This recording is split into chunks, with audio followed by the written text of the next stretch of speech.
Some people find it in the air. Some find it on land. Or on the water. Some even find it in the snow. But no matter what you're looking for on holiday, chances are you'll find it in Queenstown. The energetic, ever-changing South Island city is one of the world's most popular destinations, and the good news is it's open all year round. Whether you bring your bike, your golf clubs, or just your taste buds, Queenstown has something for everyone. But don't just take our word for it. This is my second time here. I came over for the New Zealand Open last year for the first time. Absolutely loved it. The place is, as you can see, just by looking around now, it's a pretty spectacular place to come, for families to come. There's plenty to do outside of playing golf, but yeah, no, it's a beautiful place and we've had a great time so far. It's also the fact that we have nearly 50 flights a week direct into Queenstown out of Australian destinations, which makes it such an attractive alternative for a holiday. It's less than 3 hours to get here, and Australians love it. Totally different climate. We're a mild summer compared to a very hot one in Australia, so a great attraction. Some famous test stars swapped whites for greens recently to take part in the prestigious BMW New Zealand Open. The unique Pro-Am format means amateurs experience professional golf from inside the ropes. Ponting, Sir Viv Richards, Brian Lara, Sir Ian Botham were just some of the celebrities taking part, alongside a strong field of Australian, Japanese and New Zealand pros. I love just going to golf tournaments and watching, but when you come to a golf tournament and be able to play in it, adds a little bit more, I guess. And this year with this, a bit more of a World Cup theme, if you like, around this tournament. You know, I'm bumping into some of the guys I had a lot of on-field battles with over the years on the cricket field. The event took place over two of New Zealand's greatest courses, the Hills and the Millbrook Resort. The former is the brainchild of New Zealand entrepreneur and jewellery magnate Sir Michael Hill, who's developed the property at Arrowtown into a world-class championship course.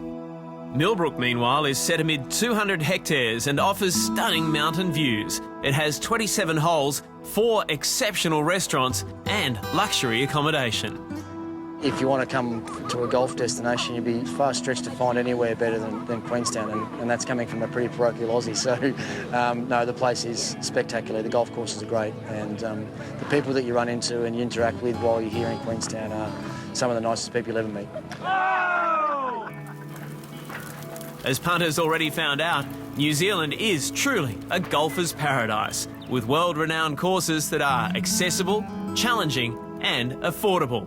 And the latest, and some would say greatest addition to Queenstown's impressive golfing arsenal is Jack's Point, 15 kilometres south of town on the road to Invercargill.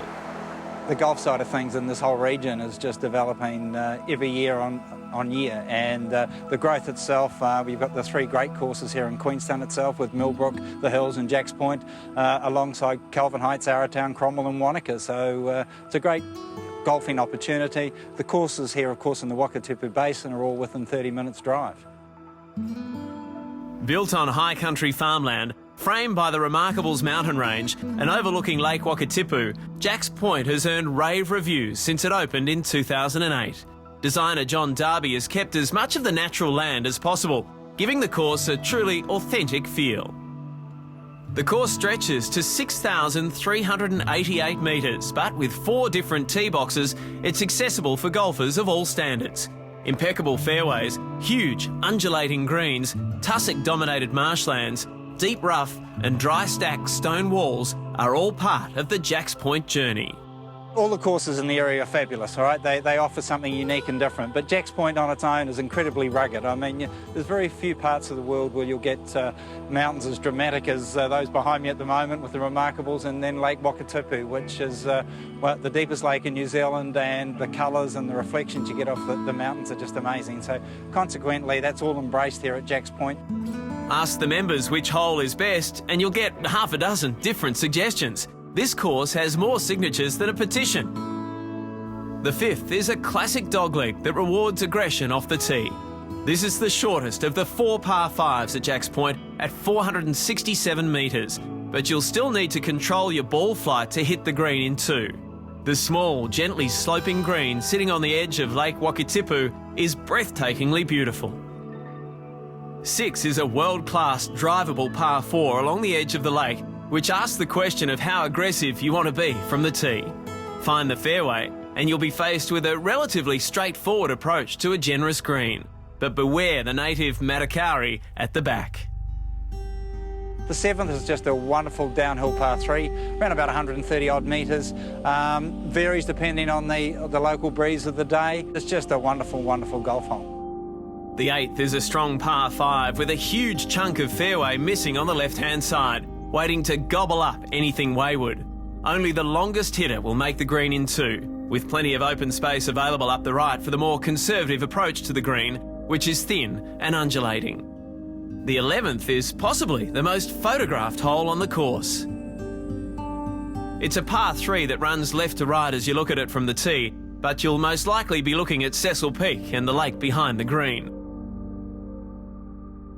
15 is one of my favourite holes, simply because it's got all the stone walls and everything lining the fairway. Pretty much you've got 500 metres of stone walls with riggedy-jaggedy outcrops of rock throughout that, and you've got sheep grazing right up to the edge of the fairway. The area and the paddocks all in play. It's got a specific destination, and you're hitting into this elevated green with Cecil Peak right in the background. Wonderful hole. And just when you think the end is in sight, they throw 17 and 18 at you. The former is 565 metres off the back tips, and from there, your drive will have to carry more than 100 metres just to reach the fairway. The finishing hole, which is often played straight into a southerly wind, is a 427 metre par 4, rated the hardest hole on the course. As finishing stretches go, it doesn't get much tougher. The 18th is a long par 4, generally into a slight breeze or slightly off the right-hand side. Very important to hit a very great drive off the tee because it's very tight with water flanking the left-hand side. And then you can bail out on the right into the green, but if you want to get a chance for a birdie or a solid par, you need to take on the bunkers at the front. So it's a great challenge. And make sure you check out the renowned Clubhouse restaurant operated by Amersfield Bistro, which overlooks Lake Tiwa. It offers a great experience after a round of golf or for a casual visitor to Jack's Point. Once the golf's over, there's still plenty of time to get out and explore, and one of the best ways is by bike. New Zealand has a world-class network of cycle paths along the whole country, and the Queenstown Trail takes you along the Arrow River Gorge and through gold mining country, passing some pretty spectacular scenery along the way.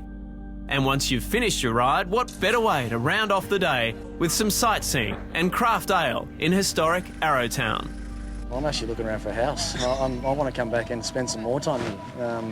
You know, some of the properties that we play on, even over at Millbrook, there's houses going up everywhere around there, and I can sort of picture myself laying back there and this time of year with my feet up and having a glass of Sauvignon Blanc, and after just finishing 18 holes of golf. That sounds pretty appealing to me. But yeah, look, I said when I went home last year said to my wife when I got back, I said, "Oh, sweetie, if I get invited back, I'll bring you over next time." But it didn't happen. I brought my dad instead, so she'll be wanting to come back next time, I think.